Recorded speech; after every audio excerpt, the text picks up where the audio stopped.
देब्रीगढ़ अभयारण्य को हरिण स्थानांतर आरंभ होईछि।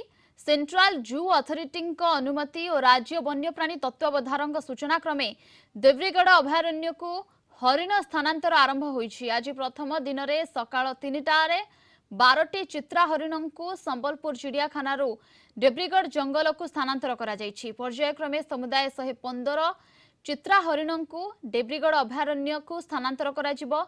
संबलपुर डियर पार्क रु एही 115 चित्रा हरिण को देब्रीगढ़ स्थानांतर करा जिवो।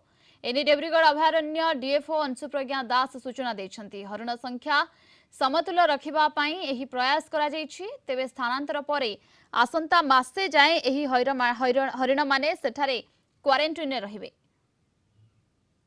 सीजेडी रो अप्रूवल अनुसार आमे 115टी स्पॉटेड डियर बा हरिण वर्तमान स्थानांतरित करिवु बा ट्रांसलोकेट करिवु संबलपुर जू रु देब्रीगढ़ अभयारण्य को एवं सेटा बोमा मेथड द्वारा आमे ताको ट्रांसफर करूछु। स्पेशलाइज्ड व्हीकल आमे निजे ताको कस्टमाइज करिछु एवं सेथिरे आज प्रथम पर्याय रे 12टी हरिण जाइछंती एवं सब्सिक्वेंटली सकाळ संध्या एमती करी आमे 115टी ट्रांसफर करिवु।